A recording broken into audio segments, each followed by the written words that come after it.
Olá, penso que é gente com estudos, não é? Eu agora tenho aqui para outro registro. A última polémica pública sobre arquitetura, isto para completar o raciocínio da Paula com um exemplo, é a polémica do Pavilhão de Portugal na Exposição Internacional de Osaka. Que depois de um concurso organizado, não pelo Ministério da Cultura, mas sim por um organismo que tem que ver com o investimento estrangeiro.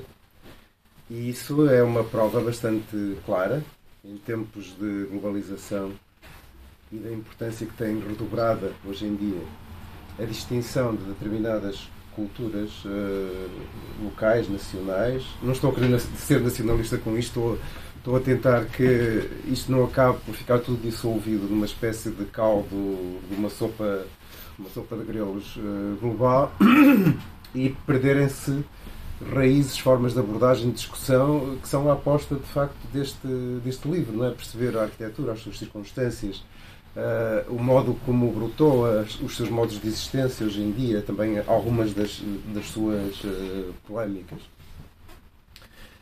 Eu do que mais ouço, do que mais tenho ouvido neste livro, porque ao mesmo tempo estou fora e dentro dele, por não ser arquiteto, mas por estar numa escola de arquitetura, onde está muita gente daqui, onde está muito do pensamento também que povoa o discurso e o conhecimento sobre a arquitetura, e ao mesmo tempo, como todos nós, ter outras experiências, ouvir outras vozes, outras opiniões, e num tempo em que a abordagem do cidadão comum, se é que isso existe, a arquitetura não é isto de todo, não é? A arquitetura hoje, a abordagem à arquitetura é um bocado sensacionalista, é um bocado a ideia... A Inês Lorém sabe fazer fotografia instagramável. Não sei bem o que é isso. É um conceito que há. Não se sabe o que é, mas existe. É daquelas coisas que a gente olha para uma determinada imagem e olha para outra, olha para outra, olha para outra, neste dilúvio impressionante de imagens que povoam a nossa cultura, e destacam-se modelos estéticos de referência que depois são reproduzidos até à exaustão, seja na China, seja aqui, seja acolá, e a arquitetura é um objeto bastante instagramável, sim, e bastante procurado. Isso não é novo, não é? Há que tempos, há milhares de anos, que a cidade de Deus, ou a sacralidade de Jerusalém, ou o que fosse, era representada por um edifício. Portanto, a arquitetura toca muitas coisas. Eu às vezes perturba-me um bocado uma certa abordagem muito essencialista da arquitetura, porque uma das partes que eu mais lhe aprecio é o modo como não se discute propriamente o que é a arquitetura, mas mais de que é que se fala quando se fala de arquitetura. Ou seja, é um artefacto, é um dispositivo facilmente atravessável por questões, por assuntos, por polémicas, a tal ponto que às vezes perde-se completamente a arquitetura nessas polémicas. Há uma obra que é o doutoramento adaptado do Pedro Gadenha, que se chama Arquitetura em Público, e que parte de uma análise do Expresso e do Jornal Público durante 15 anos, entre 90 e 2005, uma época de grande fertilidade, programa Polis, Expo, estádios, pacote de investimentos do Estado, numa altura em que o Estado estava a completar o modelo do Estado Social que a democracia instaura no 25 de Abril de 74 e do poder local, e portanto todos os municípios tinham um kit de novos serviços públicos, desde as piscinas, as casas da cultura, as bibliotecas, enfim, as escolas, os hospitais, tudo aquilo que nós hoje estamos muito atrapalhados, pensando qual é o futuro, qual é a existência dessas coisas. e num tempo também em que já se estava em declínio demográfico, em envelhecimento e tal, mas as indicações que vinham de Bruxelas, porque a maior parte desses edifícios eram financiados generosamente por fundos comunitários, eram para uma população jovem, não é? Era para um contexto de crescimento, de desenvolvimento muito otimista. E rapidamente esses serviços e esses equipamentos entraram em disfunção e alguns mal tinham aberto ainda. E ao mesmo tempo, coisas que já eram muito necessárias, como por exemplo o apoio aos mais velhos, não existiam. E então a arquitetura tem estas coisas. Portanto, dá para falar de tudo, porque uma das características que caracteriza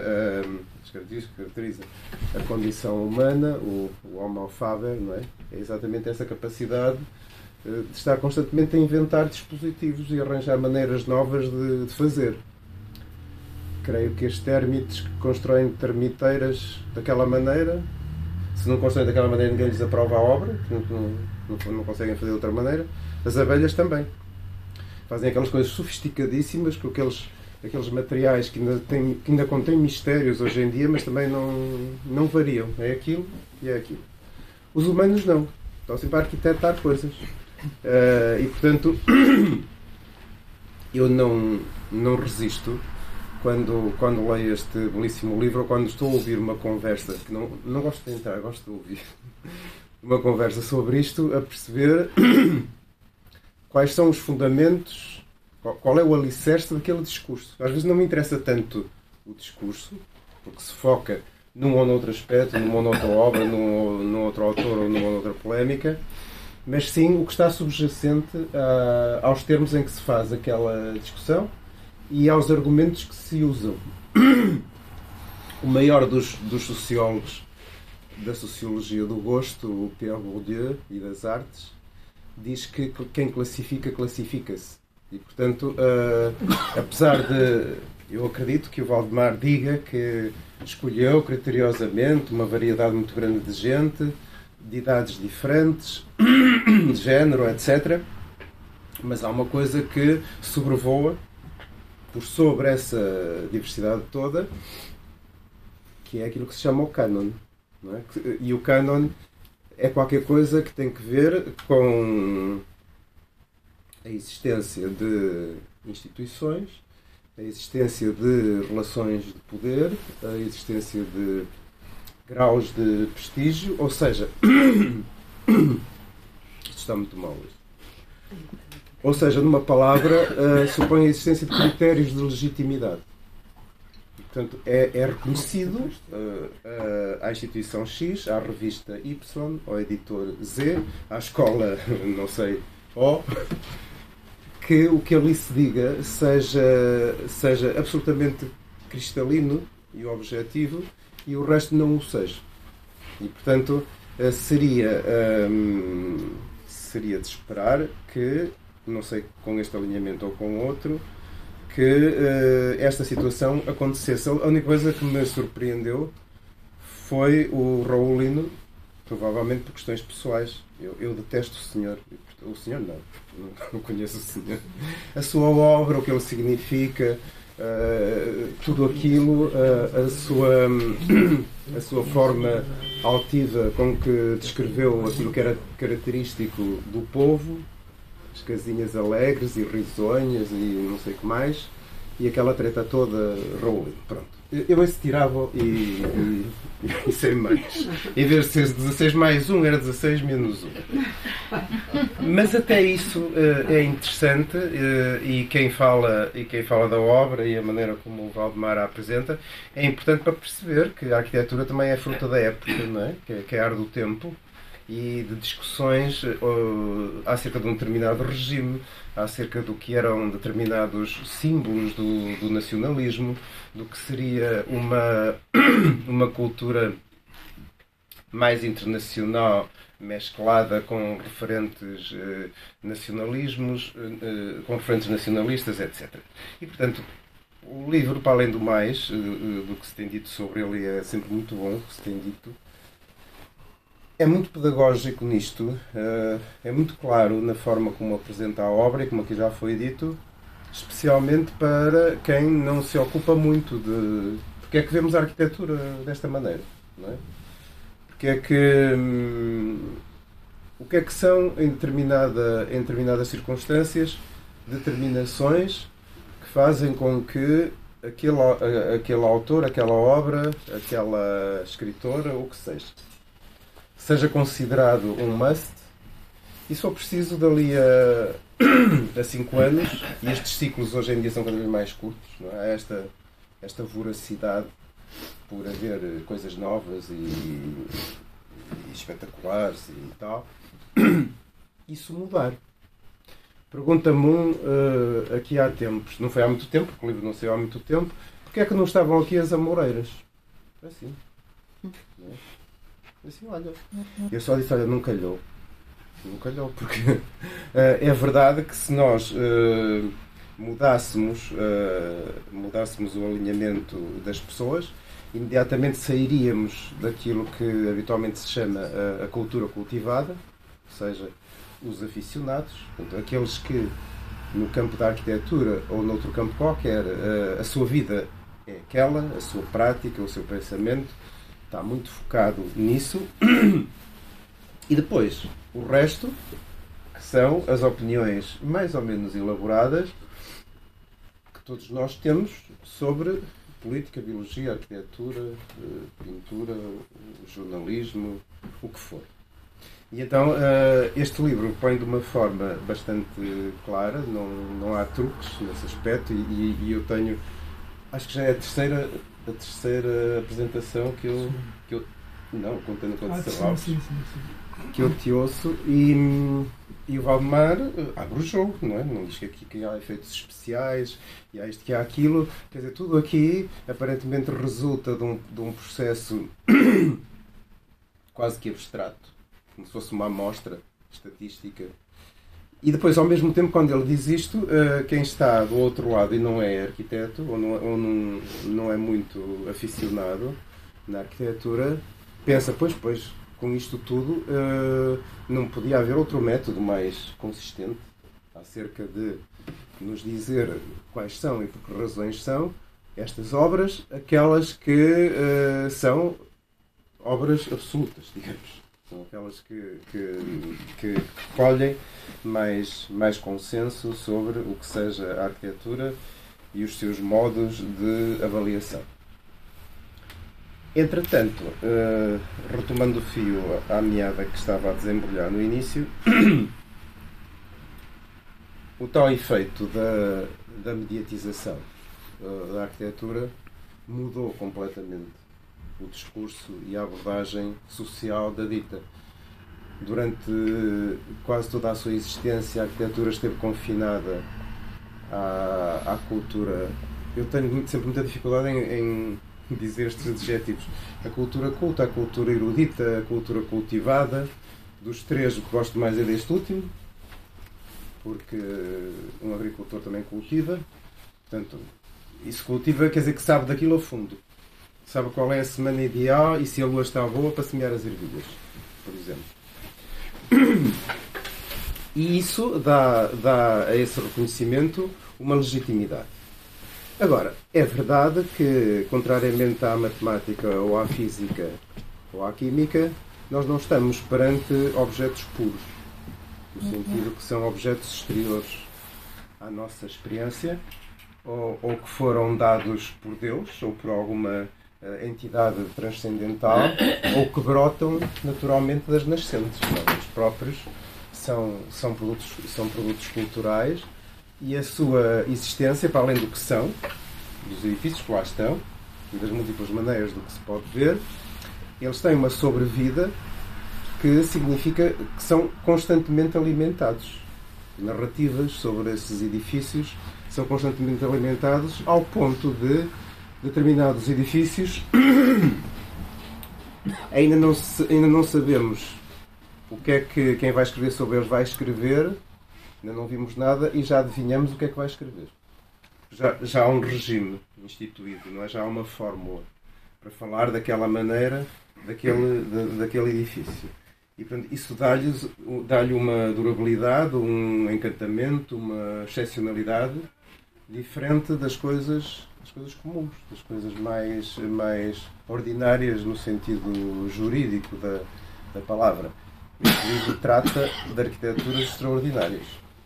E, portanto, como são extraordinárias, quem sobre elas escreve ou fotografa, ou questiona, pode ir buscar razões desenvolvidas do que aquelas que encontraria se estivesse a analisar uma outra arquitetura, enfim, mais andadeira, mais do cotidiano.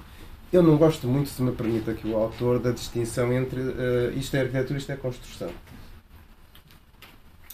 Toda a construção é arquitetura, toda a arquitetura é construção. Depois há camadas distintas, como noutros campos.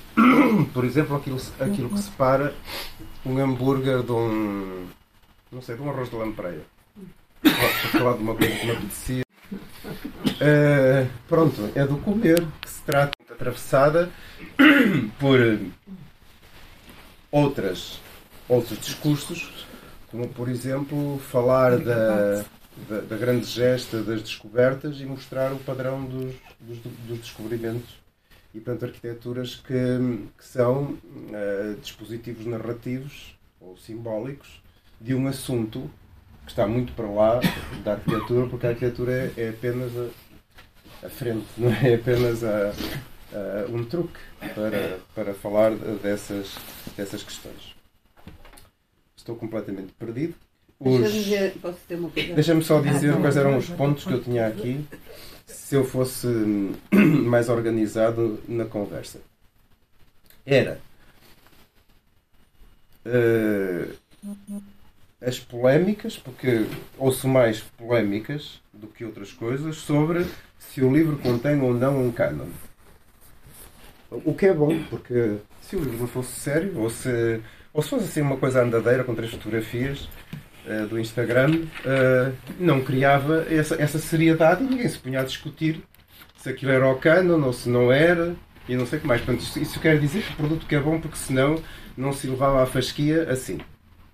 E logo de seguida é igualmente interessante ouvir porque é que alguém diz que é assim, que é o cânon, e outros dizem, não senhor, não é de todo. Vê-se mesmo que há aqui uma espécie de uma missão escondida, não é? de um programa escondido para pôr à frente uma conspiração para pôr à frente isto, ou ao contrário, para retirar. A outra questão era a tal questão da legitimação. Quem é que legitima e como? Porque aqui, como digo, quem não anda neste meio, anda pouca, estatisticamente, anda muito pouca gente neste meio, olha para aquela lista dos 50 e tal, que tem uma espécie de legitimidade como uma de Deus. Nem sequer tem que explicar. Basta dizer, foi fulano que disse que era assim. E outros mecanismos de legitimação, como os prémios, a notoriedade pública, o reconhecimento pelos pares, a maior ou menor circulação de uma determinada revista, o carimbo que essa revista tem.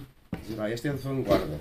Não, esta é sobretudo internacional. Não, esta é sobretudo mais culturalista, mais relacionada com aquilo. Depois, perceber as determinações. Foi uma coisa que todos nós que fomos chamados a este ofício, ocorria-nos uma obra e depois imediatamente ocorria-nos não percebo qual é a determinação, isto é, podia ser também aquela. Mas só podes dizer 5. Então vou dizer uma que gosto muito, que ontem lá estive, de um autor mais novo e não sei o que mais. E a pessoa fica com um problema na consciência, dizer, mas não puseste aquela. Do Cisa, por exemplo, do tal lado mais absolutizante do cânon. Creio que houve muitas escolhas assim, muitos processos que não constam naquilo que está na obra. Pelas que estão e pelas que não estão. Sim. Então estás feito. Mas eu posso... Queres falar? Não, nós temos